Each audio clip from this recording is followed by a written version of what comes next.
Welcome back. The race for a coronavirus vaccine is on, and nowhere is there more optimism or perhaps progress than at Oxford University. They're testing a vaccine that has shown success in rhesus monkeys. What's more, they're ahead of competitors because earlier testing of the vaccine for other viruses has shown it to be safe in people, so human testing can begin much sooner. And joining me now is Sir John Bell. He's the Regius Professor of Medicine at Oxford University, and he's going to tell us more about this. Welcome to Meet the Press, Sir Bell. Let me just start with this question. One of your colleagues used the percentage of 80% chance that this vaccine is at least somewhat successful in the next year. Are you that optimistic, and are you at all concerned our optimism around the world for what you guys are doing has gotten a bit over exuberant? Yeah, so I obviously people who have dedicated their careers to this kind of a problem have a tendency to get excited about the prospects because the prospects are pretty good. I certainly wouldn't put the possibility at 80%. That's a pretty big number. But we're gradually reeling it in bit by bit, and as every day goes by, the likelihood of success goes up. You're in the midst of, you want to start some human trials. One of your potential hurdles is the lack of outbreaks, right? In order to do this, you need to try your next set of trials.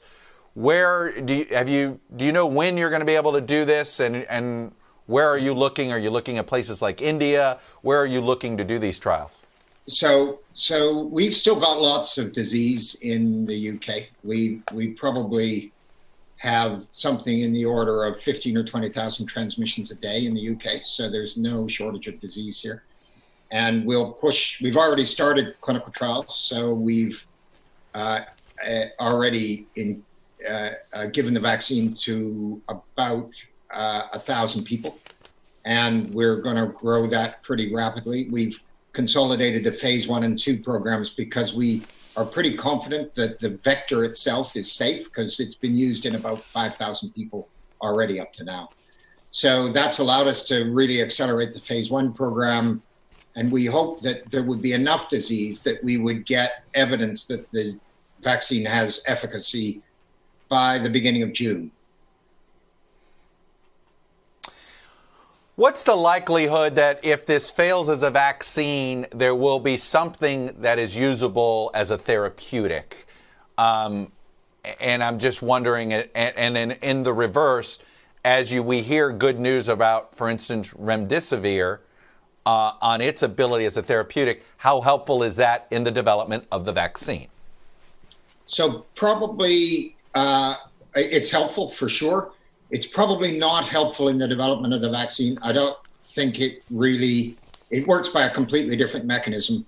It works on the RNA-dependent RNA polymerase, which is a completely different replication mechanism in the virus. So we're stimulating the immune response to the virus, which is at the other end of the therapeutic options that we've got. So the two are probably not connected, but both could be helpful steps to trying to get the virus under control. There's been some concern that you guys are going too fast. That, and it's not just you; it's all of the labs that are attempting to get a vaccine. That there's such pressure coming from national governments that some safety protocols will be overlooked. I'm sure you like others are claiming you're meeting all those protocols, but there has to be some concern that the pressure is going to create gaps on this. What are you doing to try to prevent that? Yeah, so you're absolutely right. It's a big issue for us, is trying to be sure that we do this quickly, but we don't miss out any of the key safety steps. I think we've got reason to believe that the efficacy of the vaccine in terms of generating strong antibody responses is probably going to be okay. The real question is whether the safety profile is going to be fine. So that's actually the main focus of the clinical studies. We did all the preclinical work you would expect anybody to do. And in fact, although some companies have left out, for example, primate studies, they haven't done as many preclinical studies as we have. We did all of them. We did mouse, ferret, primate. We wanted to get a good read on what's going on. And now we're being very careful in the clinic to try and monitor exactly what's happening. But, that doesn't mean there won't be safety signals, because there may well be, and we'll be on the alert to see if we can see them. When is the next time you will find out if this is not going to work? There's these different moments where you'll find out, oh, we can go to a next step. When will you know if this isn't going to be a successful vaccine effort? Yeah, so I think there'll be primate data released this week. That'll be an important milestone. And then we'll have to wait until there's enough incident disease in the phase 2 cohort, which has been vaccinated now, to see whether we have largely eliminated the disease in those vaccinated with this vaccine as opposed to the placebo.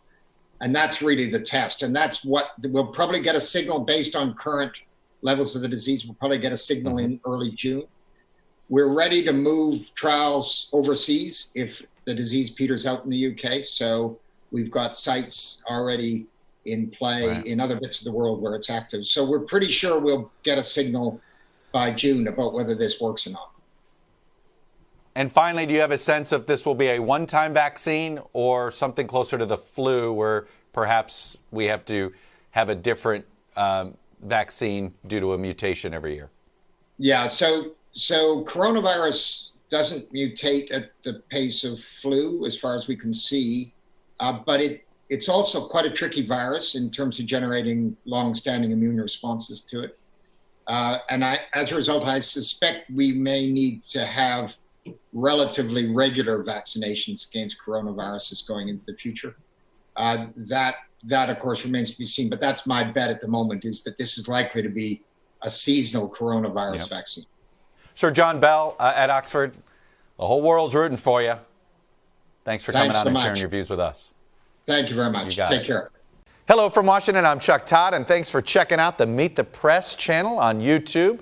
Click on the button down here to subscribe, and click over here to watch the latest interviews, highlights, and other digital exclusives.